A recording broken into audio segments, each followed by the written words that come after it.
Here's another question. What's the best way to reach out to local midwives to see if they're interested in having a student? My recommendation whenever you reach out to a senior midwife, first of all, you have to find their information. So get good at Google searches, get good at asking questions, peruse the co-ops and the natural food store bulletin boards, and jump into the mama groups online. Find the midwives. If you're in a not so legal place, you'll need to dig really deep. If you're legal, hopefully you can find them online.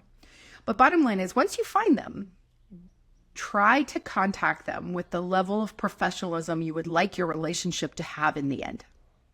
So I highly recommend that students send resumes and cover letters, that everything be up to date, that you use formal language, act like you're applying for a job. And what will happen is that preceptor will see you in a different light.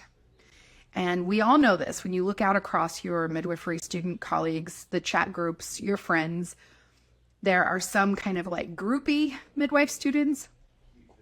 There are some lifetime midwife students. There are some mama midwife students who, are in midwifery because they loved the experience as a mom and they didn't want to be out of care even though they're not pregnant anymore. And then there are professional midwifery students. And those professional midwifery students go on and become professional midwives. Many of the others either have a massive rite of passage, transformational experience, or they burn out and they don't finish and they don't complete. And so we've noticed that as midwife preceptors over the years, of like the ones that show up in a certain way go all the way. And the few that sort of are really enthusiastic but don't quite understand where they're going or what they're doing, they don't always pan out. They're not very reliable. They're not very predictable. It's hard to expect. So when you're reaching out to senior midwives, reach out with all of you, reach out with the highest version of you, reach out as the professional and treat them like the professional. And then you'll get treated as such. And that makes a really big difference in everything, the relationship, et cetera, et cetera. I would also say at this point in time, midwifery apprenticeship is not a paid position.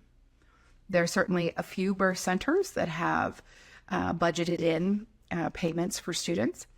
And there are a few very committed midwives who share their salary with their birth assistants and students. I'm not against that at all. I'm super supportive. But the reality is that it's unlikely that that is the norm.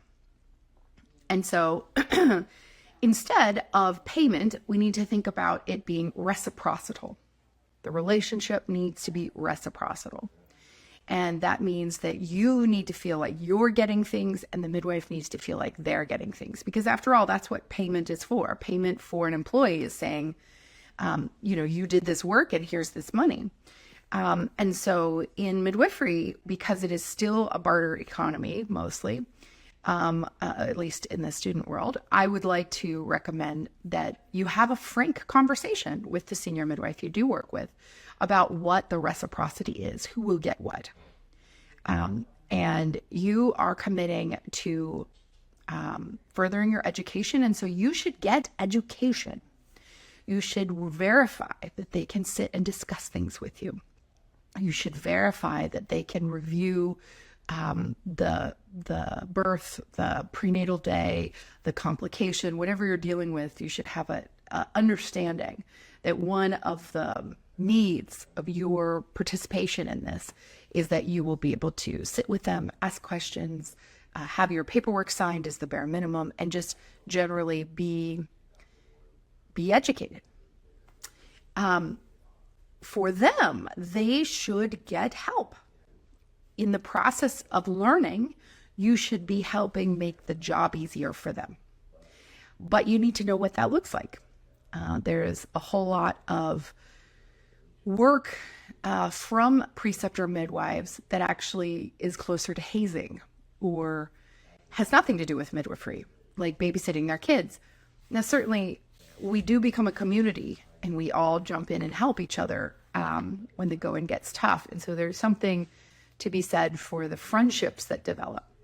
But there should never be an expectation that a student work for their preceptor in a realm outside of midwifery without pay. So I feel like we need to have these frank conversations and we need to discuss them before we're in those relationships.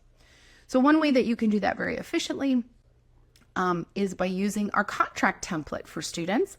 This is inside the student handbook. If you haven't yet, I highly recommend that you pick up a copy. If you are a preceptor, when you buy a copy, you have lifetime access. You can edit it however you want and use it with all your students. And so that's again on the midwiferywisdom.com/shop. It's the apprentice handbook, midwifery student handbook, and it's 50 pages, full color, written by moi. And it's all of what you need to know to get through the student process in the US. There's a reading list, there's an acronym list, and there is also the sample 5-page contract to go through all of these pieces that you need to define before you officially work together. So hopefully that was helpful.